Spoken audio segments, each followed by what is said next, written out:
Jo, jeg skal lige i gang, ikke? Jeg kommer til at tænke på, om du har prøvet præbiotisk hudpleje. Og det gjorde jeg, fordi at det jo selvfølgelig er en kæmpe trend lige nu. Og på mange måder kan man jo næsten sige, at det jo egentlig er noget, der har været i de naturlige produkter i rigtig lang tid. Men hvad er det her så for noget, og hvad kan det gøre for dig? Altså, du har jo din egen mikroflora, altså de små bakterier på din hud, og hudmider, alle mulige små nødvendige soldater, som sørger for, at din hud holder sig stærk. Og det er også det, der bliver kaldet din hudfilm, eller mikroflora. Og den skal jo have mad, og det skulle gerne være den rigtige mad, så din egen mikroflora kan blive sund og stærk. Og faktisk, når vi har ubalancer i huden, hvor huden er inflammatorisk og rød og irriteret eller uren, så er det fordi, at der er en ubalance. Så det gælder om, det er, at din hud skal have et sundt måltid mad.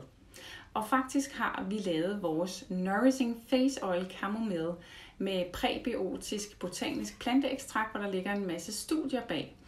Og hele ideen og formålet med den, det er egentlig at gå ind og være et måltid til din egen hud, sådan så din egen hud bliver i stand til at reparere sig selv. Og vi er jo et mega lille firma, så vi har jo ikke store budgetter, som vi fyrer af til at kunne lancere denne her. Så den er egentlig bare sivet ud på markedet. Og vi har simpelthen fået så flot feedback på denne her olie i forhold til, at den hjælper huden med at afbalancere sig selv. Altså, hvem skal så bruge den? Jamen i og for sig vil jeg sige, alle skal bruge denne her. Og du kan bruge den med stort set alt muligt andet, du plejer at bruge. Men det den gør, det er, at den går ind og balancerer og normaliserer din hud.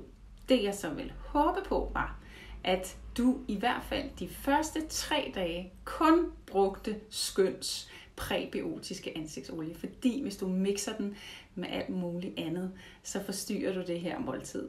Så prøv en gang, hvis du alligevel går og søger efter noget rigtig godt, så har du her med min varmeste anbefaling på at prøve vores nye og mega fantastiske ansigtsolie. Og brug den morgen og aften i de første 3 dage. Bare den for lige præcis at få sat gang i en balance i din hud. Og så kan du altid gå ind og blande med alt muligt andet. Dog vil jeg jo helst have, at du blander med noget andet skønt, fordi vi har som tanke på, at du ikke skal have for mange lag af alt muligt, der går ind og forstyrrer hinanden. Men det var lidt til dig. Kan du have det skønt?